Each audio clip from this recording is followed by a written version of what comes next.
Hər vaxtınız xeyir dəyərli həmvətənlər, hər vaxtınız xeyir dəyərli izləyicilərimiz.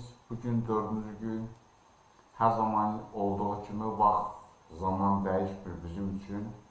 Saat 8-də canlı yayınımıza başlayırıq. Bugünkü mövzumuz təbii ki, müxalifətlə bağlıdır. Əslində müxalif ətlə bağlıdır. Mən hələ də bu yaşıma çatmışam, bu radikal müxalifətin ümumiyyətlə nə mənə bir şey olduğunu anlaya bilməmişəm.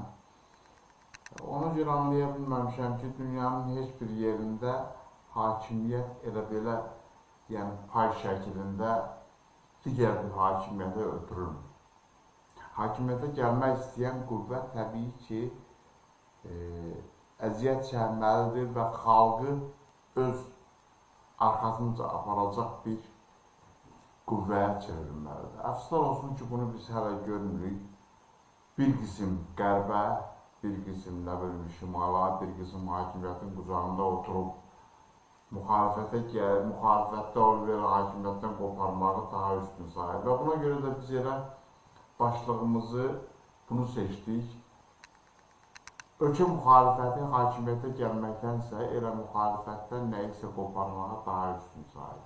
Sözün həqiqi mənasında mən belə görürəm. Kimsə başqa fərqli bir düşüncə sahibi varsa, məmnuniyyətlə bizim efirlərimiz o insanların da üzünə açıqdır.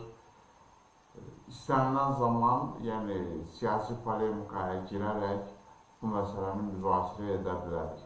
Ancaq bundan öncə, yəni başlığa keçməzdən öncə xatırladım ki, bir nəfər də Daşkəsəndən bizim efirə qoşulmaq fikrindədir. Yəqin ki, o da bir xanım izləyicimizdir. Yəqin ki, o da qoşulacaq. İndi hər halda qoşulanda o problemi ilə bağlı özü məlumat verəcək.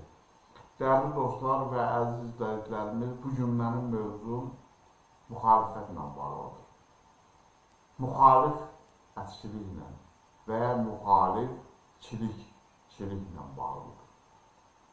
Bugün elə bir xalq mənə göstərə bilərsinizmi ki, dəyərli izləyicilərim, dəyərli Turan TV izləyiciləri, bəyənin, paylaşın, kanalımıza dəstək olun, abunə olun, bizə yetər.